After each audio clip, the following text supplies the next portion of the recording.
Hello दोस्तों, welcome to doctor MD sir biology class. आज के क्लास के अंदर हम पढ़ने वाले हैं मेगास्पोरेंजियम। मेगास्पोरेंजियम मतलब कि ओव्यूल।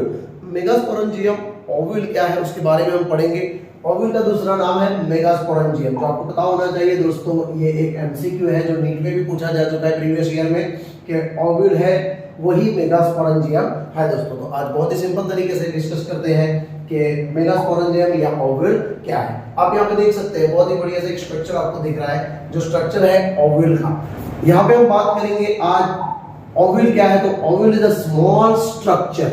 ओव्यूल एक स्मॉल स्ट्रक्चर है और उसके अंदर सबसे पहला जो पार्ट है हम जो देखने जा रहे हैं जिसका नाम है फ्यूनिकल। यहाँ पे आप देख सकते हैं ये जो पार्ट आपको दिख रहा है उसको हम बोल रहे हैं फ्यूनिकल। फ्यूनिकल क्या है? फ्यूनिकल एक स्टॉक लाइक स्ट्रक्चर है, मतलब कि stalk by which ovule is attached to placenta. Ovule placenta के साथ जुड़ा हुआ होता है। जो पार्ट है उसको हम बोलते हैं फ्यूनिकल। तो फ्यूनिकल क्या है? Stalk like structure by which ovule is attached to placenta दोस्तों। Is that clear? Okay. Second, उसके बाद हम देखते हैं हाइलम।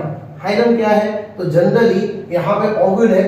ओव्यूल जो होता है वो फ्यूनिकल के साथ जुड़ा हुआ होता है। ओव्यूल फ्यूनिकल के साथ जुड़ा हुआ है, तो ovule fuses with funicle. Ovule fuses with funicle, तो उस पार्ट को हम बोलते हैं हाइलम। उस पार्ट को हम क्या बोलते हैं दोस्तों? हाइलम। Is that clear?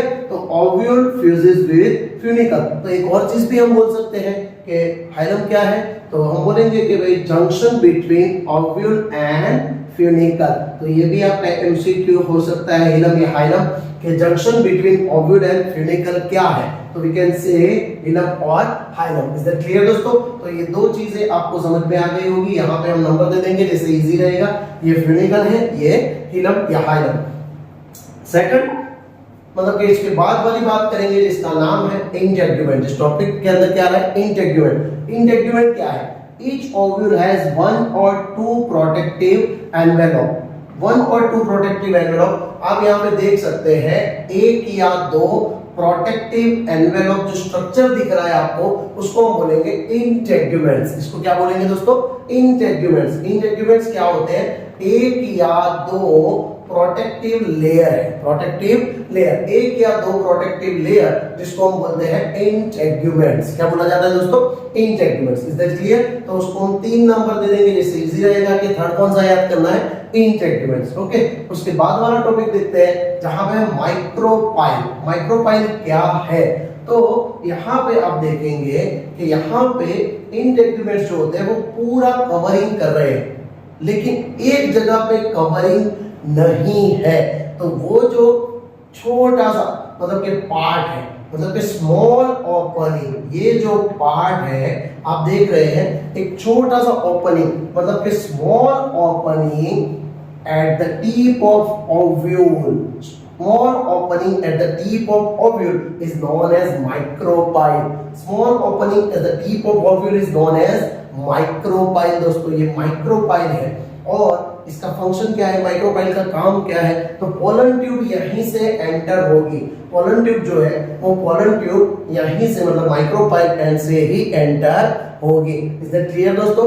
समझ में आ गई बात? ये याद भी रखना है कि ये माइक्रोपाइल एंड है जहां से पोलन ट्यूब एंटर होती है। स्मॉल ओपनिंग है tip of the ovule. Okay. उसके बाद वाला जो टॉपिक है इसको हम दे रहे हैं 4 नंबर। उसके बाद वाला जो टॉपिक है जिसका नाम है 5 नंबर, जिसको हम बोलेंगे chalaza. What is the meaning of chalaza? हम इजीली देख सकते हैं कि माइक्रोपाइल के एकदम ऑपोजिट क्या है चलाजा। तो इजीली आप लिख सकते हैं दोस्तों कि चलाजा क्या है। तो we can say opposite micropylar end opposite micropylar end. तो यहाँ पे आपको दिख भी रहा है दोस्तों कि इसका ऑपोजिट पार्ट ये है, तो opposite micropylar end is known as chalaza. ये represent the basal part, represent the basal part of the ovule, basal part of the ovule दोस्तों। क्लियर हो गया? उसके बाद लास्ट वाला टॉपिक न्यूसेलस। न्यूसेलस की बात करेंगे। न्यूसेलस क्या है? तो न्यूसेलस जो है mass of cells, mass of cells है enclosed in integuments, enclosed in integuments। We can see here, यहाँ पे आपको mass of cell वाला स्ट्रक्चर दिख रहा है। mass of cell enclosed with integuments. Integument से ये कवरिंग पार्ट है, ये जो पूरा जो पार्ट है उसको हम बोलते हैं न्यूसिलस। इस पूरे पार्ट को हम क्या बोलते हैं दोस्तों? न्यूसिलस। तो ये न्यूक्लियस हो गया दोस्तों। और न्यूक्लियस का काम क्या है, तो उसके अंदर रिजर्व फूड मटेरियल रहता है। रिजर्व फूड मटेरियल न्यूक्लियस में क्या रहता है, रिजर्व फूड मटेरियल।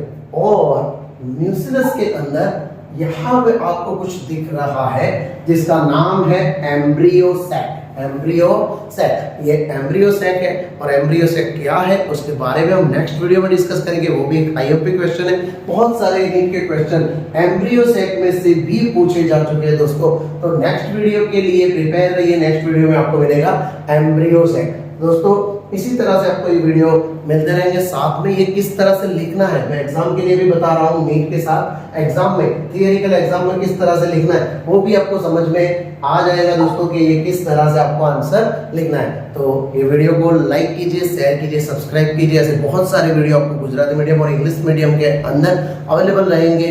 बायोलॉजी के 375 वीडियो ये चैनल पे अवेलेबल है। साथ में मोटिवेशन और कुछ भी अपडेट जो आती है, वो नीट की हो या गुस्केट की हो या बोर्ड की हो, कोई भी एग्जाम की अपडेट आपको इस चैनल के साथ मिलती रहेगी दोस्तों। तो चैनल को सब्सक्राइब कीजिए, लाइक कीजिए, शेयर कीजिए। Thank you very much.